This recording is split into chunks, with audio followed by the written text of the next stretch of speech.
in this world, there are those whose minds are engaged in the worldly life in the physical plane. Their whole existence is engaged in the physical world. Their minds are carbonic. They are material. Rather than leaning towards actualization of their spirituality, they lean towards the material world. And their minds become absorbed in material life and material values.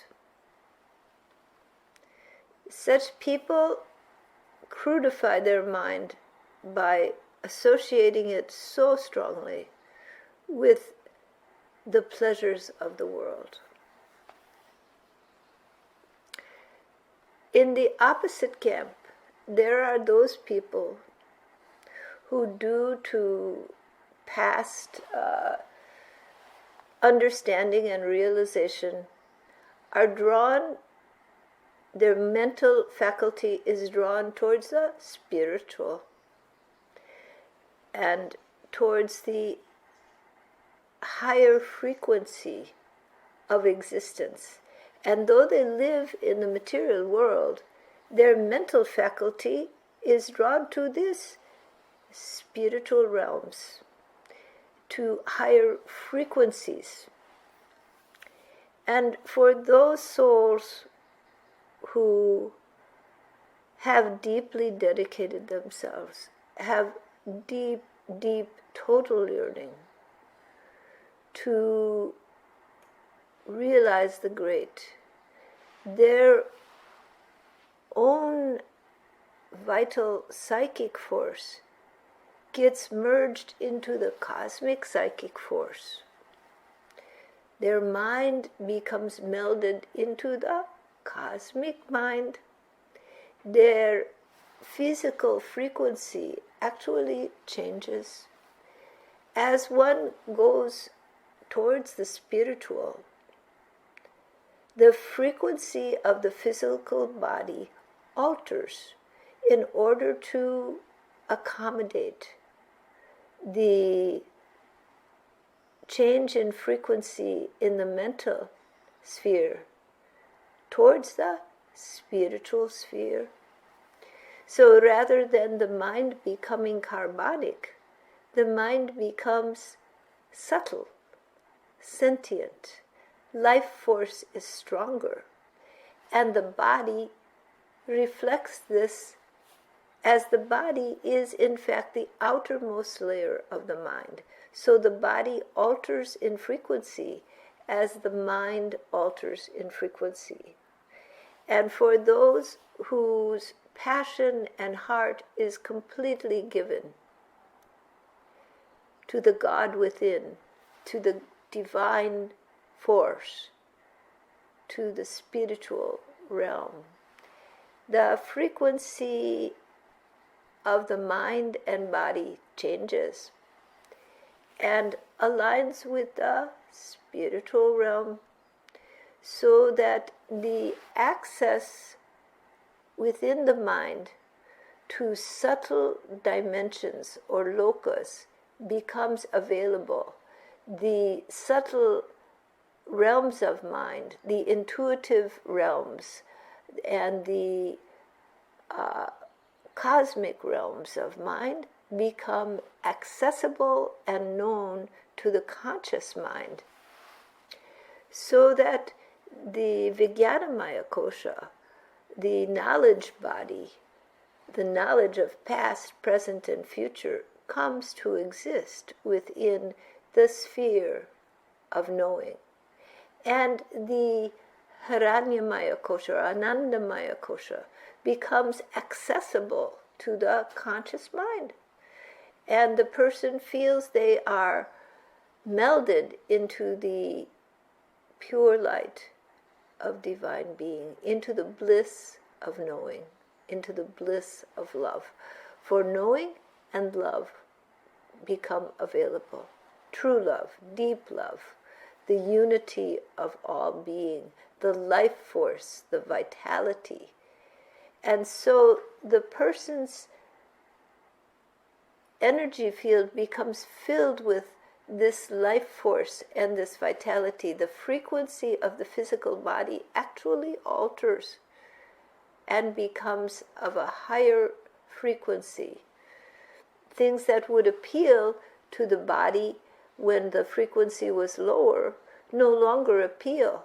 And what appeals is that which is in alignment with the higher frequency of the body. As the frequency of body and mind change to accommodate this opening to the knowledge and the bliss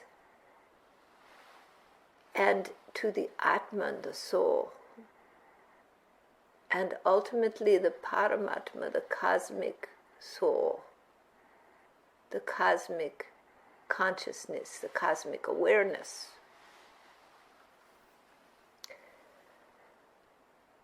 Mind grows in magnitude,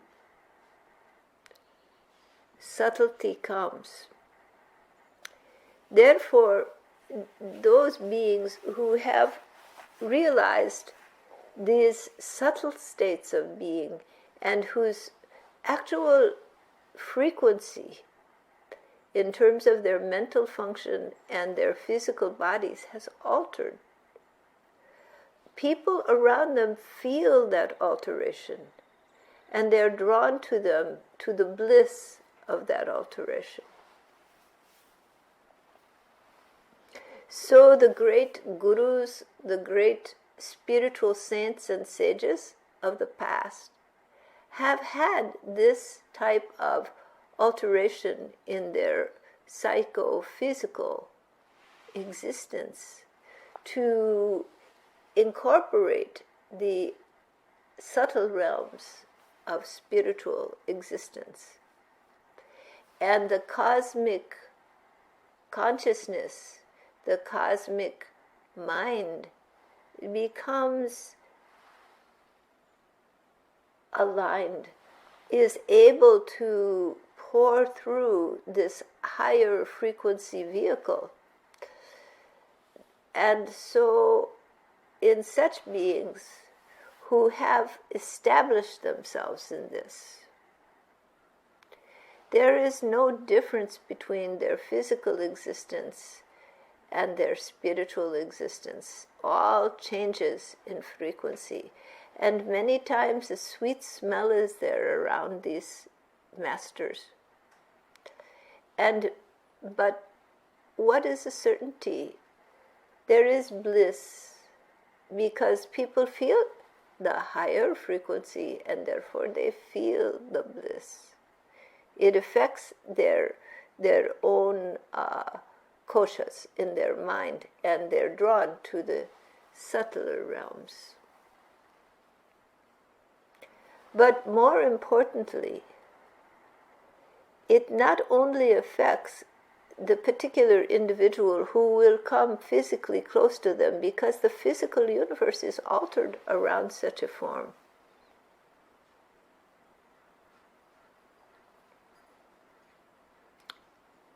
But it affects even sounds and mantras, and even objects can be potentized. Meaning, when such a blessed being takes such a object or uses a mantra, a sound, they can make that sound sacred by their own vibratory frequency, potentizing the sounds. Thus you get potentized mantras, potentized by the gurus, by the saints and sages. They will take the sound and make it sacred because they imbue it with their own frequency, their own consciousness becomes imbued in the sound. But their consciousness is not separate from the cosmic consciousness. They do not feel a separate identity, and the higher frequency that has allowed them to meld into that cosmic consciousness becomes imbued in the sound, becomes imbued in the object, and it is imbued in the physical body of the person. That is why in certain cultures they will cremate the ordinary people, but the saints and sages who are felt to have realized the God and have this frequency, this higher frequency, they know, the people know, it is in the body as well. The body is not at the same frequency as others. And so even the parts of the body become sacred because they are imbued with this higher frequency. And the prasad, the food that is eaten by the saint, the other food on the plate will alter its physical existence. Therefore, if the devotee should take a bite of the food from the plate of the master, the true master, who is imbued with this cosmic frequency, then they will feel the bliss from this through their whole body. Unless their minds are crude or distracted, then they will not feel, because their minds are overriding it. But if their mind is not distracted by some distress or is not already too crude, then they will feel this higher frequency entering their body. And it will be like being in the presence of the Guru, where the bliss is felt, because the higher frequency in the physical world is there.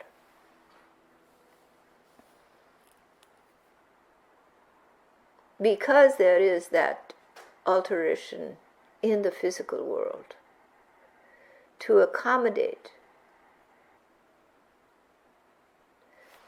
the spiritual realm coming close.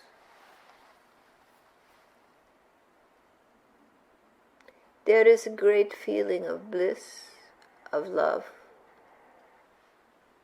of divine grace.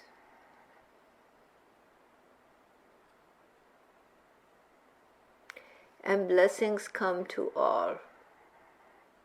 Healing comes to many.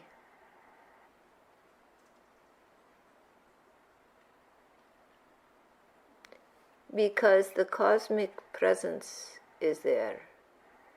The divine Guru, the Sadguru, is there.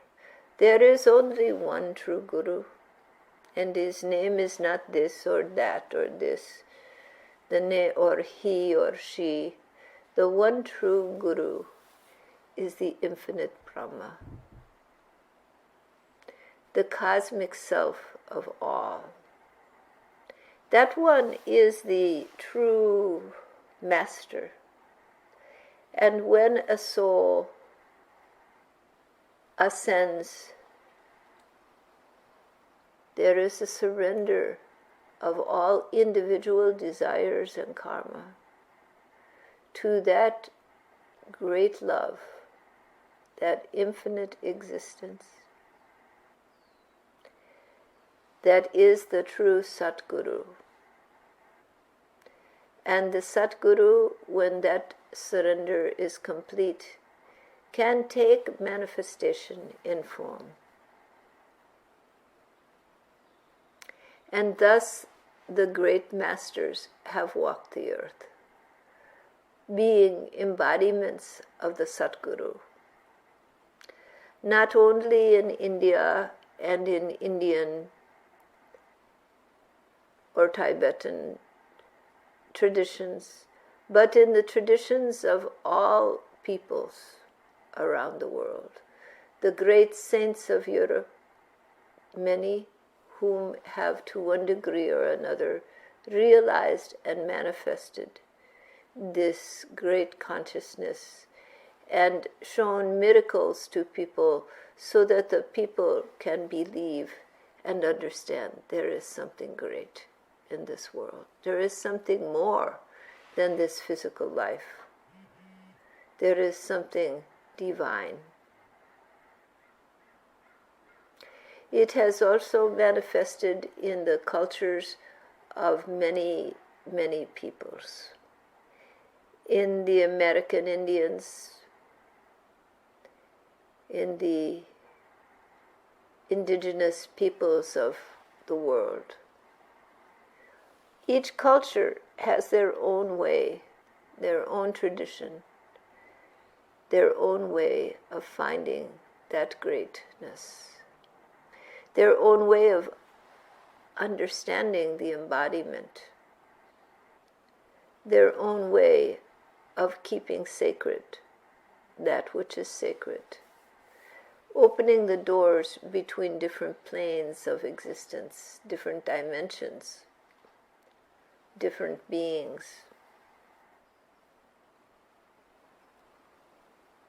But despite the uniqueness of each and every culture and way that people in different parts of the world may understand and bring themselves to this cosmic existence,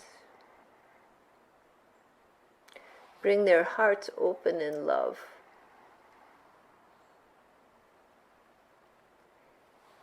and turn to that spiritual essence rather than to the material world for their soul journey. Regardless of the way and the unique understanding of each culture, of each people, there is a certain commonality. The commonality comes in the nature of the cosmic presence. It is a presence of benevolence, infinite kindness, and love.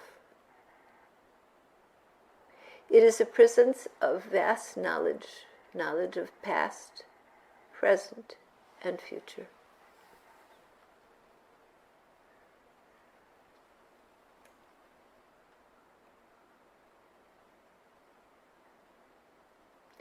And for all those saints and sages who have truly gained a unity with the cosmic source, with the Sadguru, there is an alteration in frequency.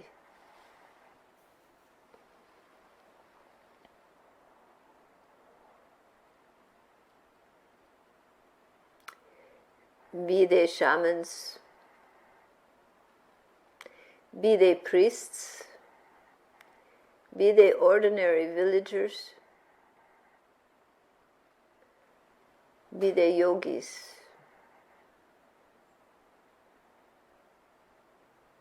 these things remain the same. And from that comes the empowerment of sound and the ancient mantras.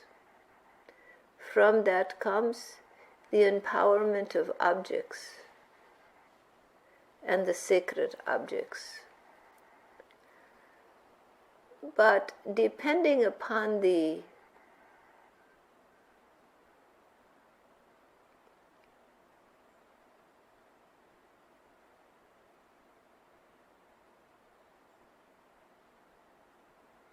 depth of vibratory attunement, this empowerment will last for different lengths of time, and it will slowly fade as the years pass. Though with some it lasts very long. There are the bodies of saints that have not deteriorated because it was their sankalpa, their intent to show this, to help the living beings. There are the bodies that have held the vibration. So even where that body lays, it's a sacred place, and it makes the place sacred, and the whole around it will be sacred for hundreds of years, perhaps for some even thousands. And you will know that place is sacred. And also where such great souls have done their sadhana for a long time, they will imbue a higher frequency within the rocks and the earth of that place, and you will feel the difference.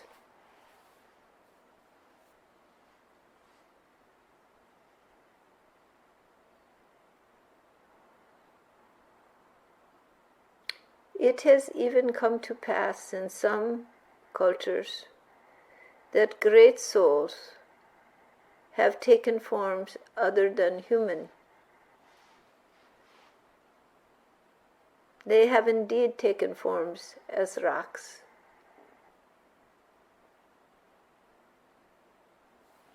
To watch and guard through the centuries, they have left their psychic force in the rock, imbued it with their signature of cosmic presence. And so there are sacred places in the world for those whose own vibration is subtle. They can feel the changes when they go to such places. They feel the alteration in frequency. Many times from some ancient soul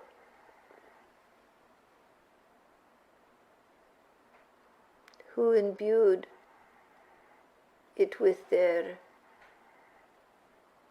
higher frequency, their connection to the God Self. This is the blessing, and to show the path to living beings, to freedom from identity with material existence,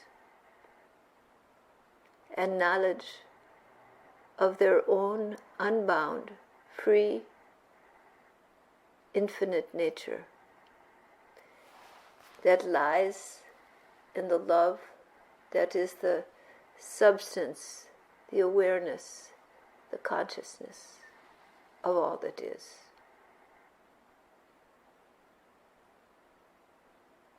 This great blessing has been brought to the earth by the Sadguru, by the infinite cosmic one,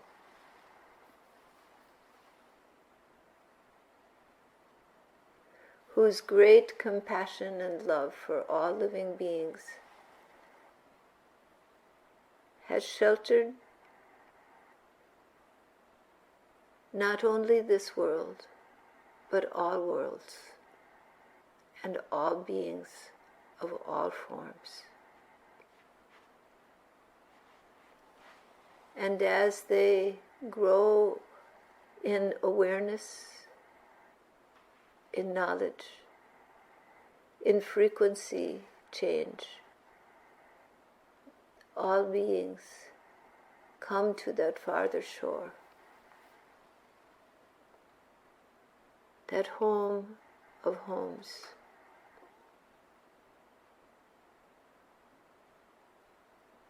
where the Guru, the true Guru of all, abides. And they find the shelter of infinite love.